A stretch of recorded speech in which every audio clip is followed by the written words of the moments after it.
Salve, salve, rapaziada, tudo bem? Chegamos juntos em mais um vídeo aqui no Tática Didática, dessa vez para analisar o Vasco, que enfrentou o Cruzeiro e, claro, avaliar também e analisar o Cruzeiro cabuloso, jogo empatado em 1-1, repleto de polêmicas de arbitragem. Como vocês já sabem, aqui a gente não entra muito nesse mérito da arbitragem, porque sabemos que é confuso, cada hora as regras mudam e, infelizmente, a gente não vai chegar no consenso. Então, como diria Jaiminho, o carteiro, vamos evitar a fadiga.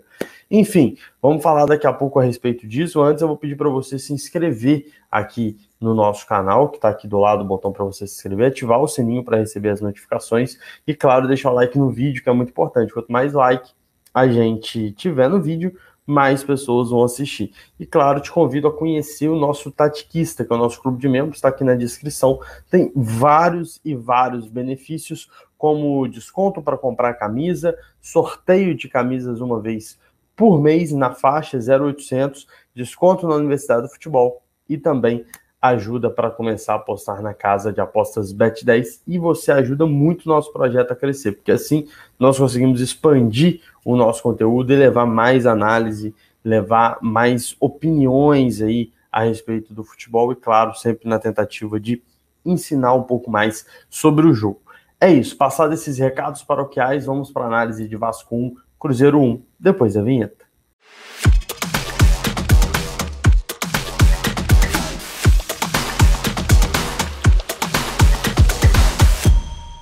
Pois bem, nós temos alguns pontos necessários para a gente poder fazer a análise deste jogo. Por quê?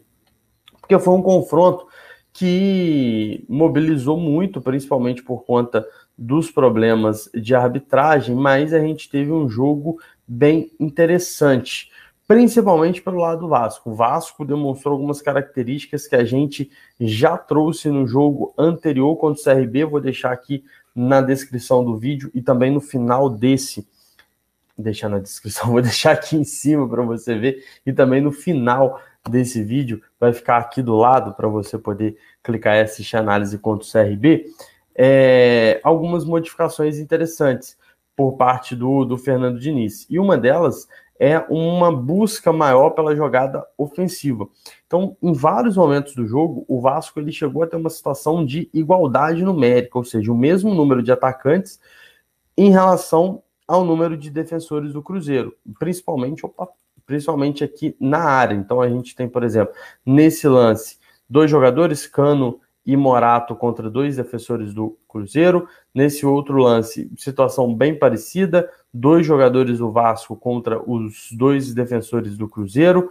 Depois, em uma outra jogada, a gente já vê um número maior, uma presença ofensiva com mais jogadores, 1, 2, 3, 4, 5, 6 jogadores do Vasco na área, e uma finalização com uma bela defesa do Fábio. Então, assim, a gente percebe uma mudança, né?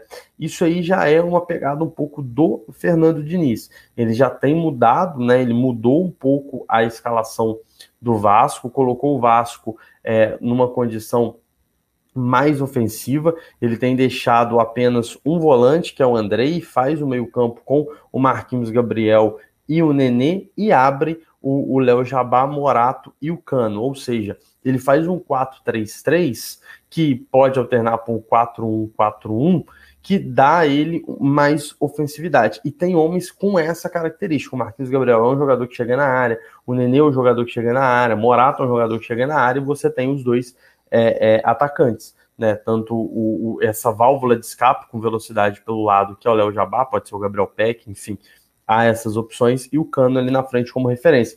Então, o Diniz tem apostado, pelo menos nesse início de trabalho, aí precisa ver se vai ser uma tendência ao longo da era Diniz no Vasco, em São Januário, de manter, se ele vai manter esse padrão, se ele vai manter essa característica da equipe. Contra o CRB a gente já viu uns indícios, e contra o Cruzeiro também. Agora, o principal problema do Vasco é a questão da finalização em gol. Conseguir transformar essas oportunidades que se cria em finalização para gol, da bola entrar de fato na rede. E o Vasco tem perdido muitos gols. E isso compromete muito, porque são pontos que o Vasco perdeu jogando contra o CRB, e jogando contra o Cruzeiro, que já colocaria o time numa condição muito melhor na busca pelo acesso. Então, o Vasco, ele não só precisa jogar bem coletivamente, ele precisa transformar essas jogadas criadas em gol. Essa é uma dificuldade que o Diniz vai precisar consertar. Só que, aí vem um lado da análise do Cruzeiro. O Cruzeiro pecou defensivamente. Podemos colocar na conta, entre aspas, da falta do Luxemburgo, do Belletti ter sido o responsável por comandar o time? Talvez. Não consigo imaginar o quão diferente seja isso para os jogadores, porque a gente sabe que no fim quem passou as instruções foi o Luxo. Mas o Cruzeiro pecou muito defensivamente. E durante o jogo inteiro, o Cruzeiro pecou. Não só nessa parte de deixar o Vasco em igualdade numérica, mas, por exemplo, em outros momentos, a gente vê, por exemplo, no gol do Vasco, o Cruzeiro está com as duas linhas de 4 posicionadas, dois jogadores ali na frente, o time inteiro jogando numa faixa de 30, 40 metros, ou seja, jogando no campo de defesa e consegue tomar uma bola nas costas. É meio inacreditável você tomar uma bola nas costas com esse tipo de marcação.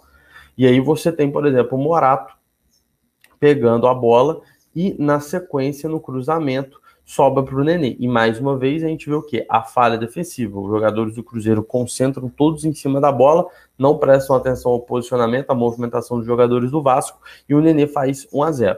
Então, assim, esses detalhes, eles são importantes. Eles são muito importantes. Então, o Cruzeiro pecou muito. A marcação do Cruzeiro não funcionou nesse confronto, que é uma coisa que vem melhorando gradativamente com o Luxemburgo. É óbvio que, se a gente analisar friamente, há uma qualidade técnica um pouco maior dos jogadores, individualmente falando do Vasco, do que às vezes dos outros times que o Cruzeiro enfrentou. É bom deixar claro, o time do Vasco não é ruim. Ele tem jogadores individuais bons.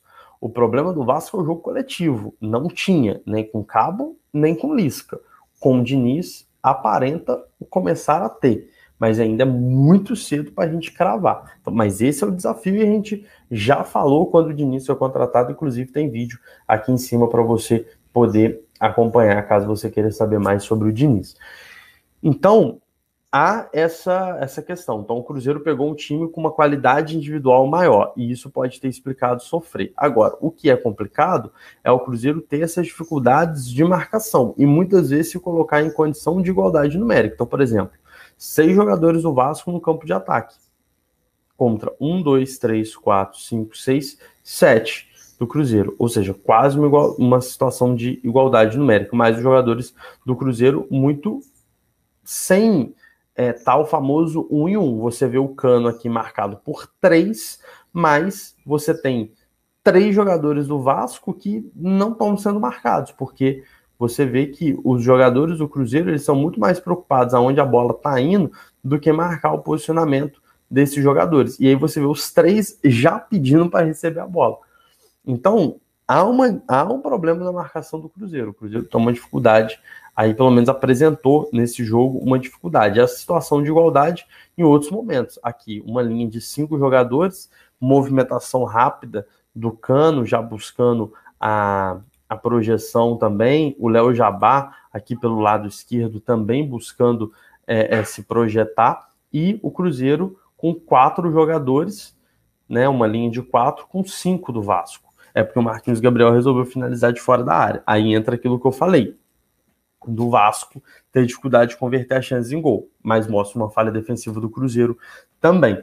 E no meio disso tudo, o Cruzeiro que não foi bem, que não conseguiu fazer grandes jogadas, não levou muito perigo para o Wanderlei no último minuto de jogo, famoso quem não faz leva. O Vasco já tinha sofrido isso contra o CRB, cruzamento na área, bola aérea defensivo do Vasco falhou, o Ramon sobrou livre. Aí temos um outro ângulo para mostrar. O Ramon livre faz aí o gol do Cruzeiro, gol de empate no último lance praticamente da partida.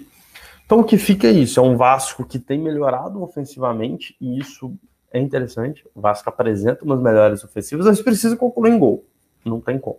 E um Cruzeiro que pegou um time tecnicamente melhor do que estava acostumado, enfrentou problemas de encaixe na defesa, isso precisa ser analisado com mais calma, e não teve um jogo ofensivo bom.